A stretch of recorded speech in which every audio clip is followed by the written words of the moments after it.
to the medieval warm period. We're leaping back from the polar bears of today into the Middle Ages. And the question is, was the Middle Age period warmer than today?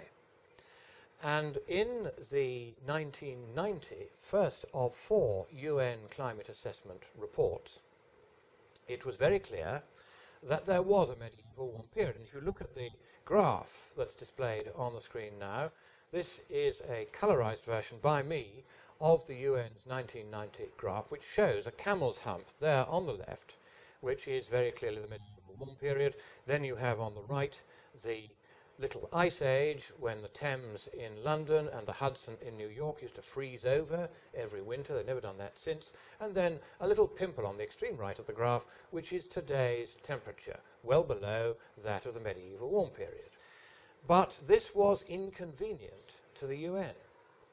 And we know this because one day in 1995, Ken Overpeck, a UN climate scientist, got in touch with David Deming, a good scientist who had recently published a paper in Science on reconstructing past temperatures by digging boreholes around the world and measuring the changing temperatures at different depths, which is one way of, in fact, quite an accurate way of reconstructing temperatures before we had instruments to measure them. And Overpeck, in congratulating David Deming, happened to let slip to him the following very revealing remark. He said, we have to abolish the medieval warm period. Not, we have to check whether there was one or how big it was or whether we got the science wrong before. No, we have to abolish it. And 11 years later, by 2001, that is exactly what the UN's climate panel had done. And if you now look at this next graph, you will see there is no longer the hump where the medieval warm period was. That has been processed out of the picture, and instead you have an enormous increase in temperature at the right-hand end of the graph, showing that today's temperatures are a truly exceptional sudden increase in warming. That is the new science. They managed to do what they said they were going to do. We have to abolish the medieval warm period. They abolished it. So I showed these slides in my presentation in Minnesota back in October of 2009, and 8 months later, Professor John Abraham of St. Thomas University, Minnesota, decided he would take me to task for showing these two graphs. And what he said was that there was yet a third graph, which you're now looking at, and this third graph is compiled from several different curves from different sources. And what it says is that there you can see, after all, that there is a medieval warm period. Well, yes, you can, just as there was in 1990. But in 2001, they had wiped it out. And if they've now partially restored it in 2007, well, that's a step in the right direction. But it's not proof that I was wrong to draw attention to the fact that the UN had decided to abolish the medieval warm period, come hell or high water, and whether the science justified it or not, and then it had abolished it. First of all, I think we'd like to know a couple of things about that hockey stick graph that abolished the medieval warm period. And one thing you need to know is that when they wiped it out, they did it by suppressing the actual data from the tree ring proxies that they were using, the tree ring thicknesses, to reconstruct what temperatures were before they had thermometers. And instead they put in estimates of their own, because only that way could they make the medieval warm period disappear. But in the paper they published, which was then picked up by the IPCC in 2001, the authors said that they had used the proxy data and didn't admit that they'd tampered with that data to suppress the real proxy data for the medieval warm period and substitute estimates of their own. Again, a piece of appalling scientific dishonesty for which they were eventually made to apologize.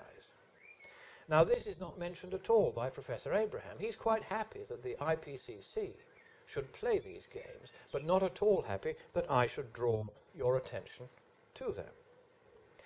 And he's trying to say that in modern times, for instance, temperature is shown in the IPCC's graphs as rising dramatically.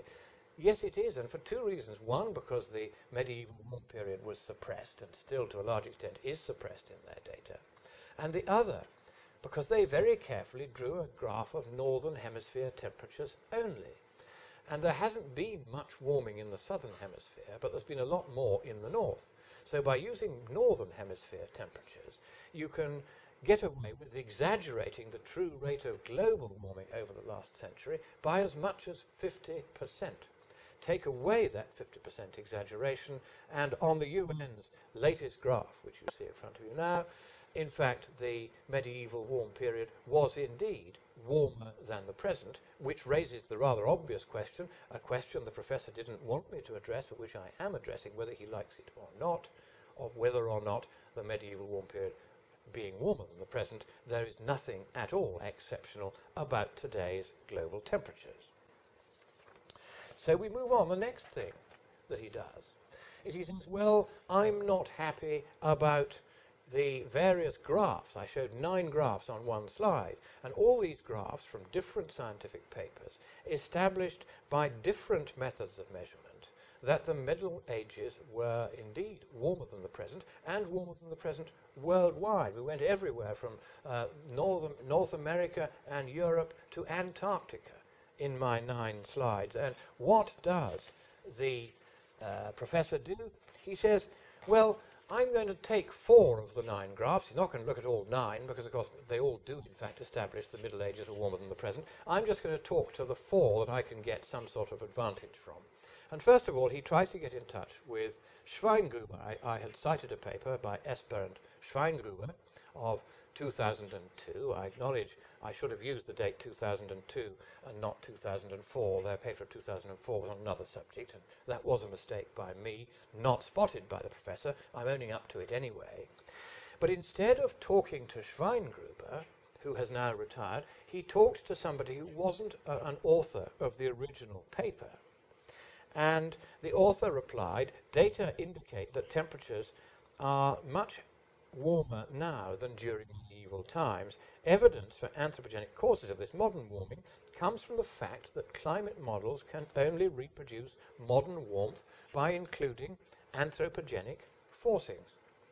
Now that simply isn't true, because first of all, this wasn't an author of the paper I was looking at. Secondly, he offers no actual evidence for the proposition that temperatures today are warmer than they were in the Middle Ages. And thirdly, he tries to say that the only way you can get at this is by doing climate modelling and finding the only way you can account for today's temperatures is by putting in CO2 as having a very big warming effect, as the UN imagines. Well, now that is not a logical approach. The correct approach is to say, well, if we haven't got actual evidence, then computer models that just happen, we are told, not to be able to replicate modern temperatures without imagining CO2 is the biggest factor, are simply not being imaginative enough. That is in no way a proof that today's temperatures are in any way warmer than they were.